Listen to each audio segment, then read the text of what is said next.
MD Mohiuddin ID থেকে একটা post করা হয়েছে। আমি চাইছিলাম না এইসব বিষয় নিয়ে ভিডিও করব, রাজনৈতিক ব্যাপার তো আমি চাইছিলাম না এসব বিষয় নিয়ে ভিডিও করব। যাই হোক, একটা পোস্ট দেখে মনে হইলো ভিডিওটা করি, আপনারাও দেখেন। এমডি মহিউদ্দিনের আইডি থেকে একটা পোস্ট করা হয়েছে যে মির্জা আব্বাসের বিশ্বস্ত সহযোদ্ধা বীর মুক্তিযোদ্ধা মির্জা আব্বাসের বিশ্বস্ত সহযোদ্ধা, যুবকদের নেতা নয়ন ভাই, তিনি লিখেছেন এরকম জিনিসটা যে মির্জা আব্বাস স্যারের বিরুদ্ধে যদি কোনো রাজাকারপন্থী স্বাধীনতা বিরোধী অপশক্তি যদি আবার কোনো ষড়যন্ত্র করে তাদেরকে রাজপথে রুখে দেওয়া হবে। ঠিক আছে,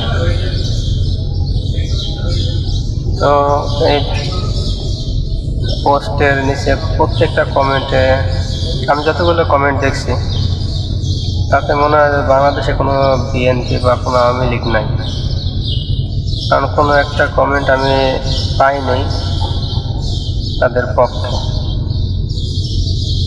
ঠিক আছে, কমেন্টগুলো দেওয়া হলো, নিচে দেখেন কমেন্টগুলো।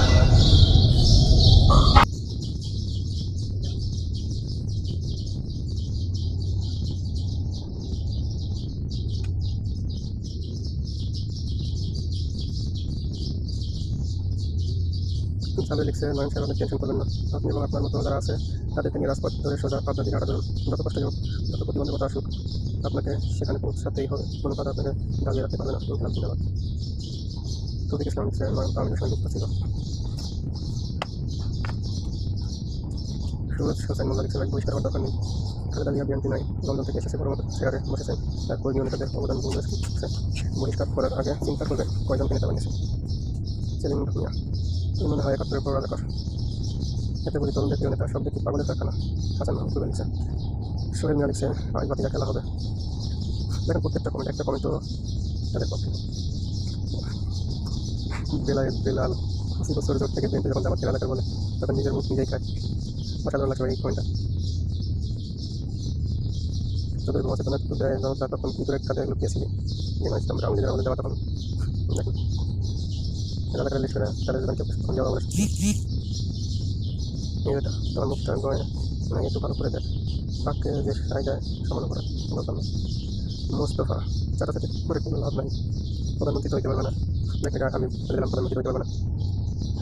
বিএনপিতে একটা লোক নাই, এর ভিতরে কোনো একটা কমেন্ট পাইলাম না বিএনপির পক্ষে।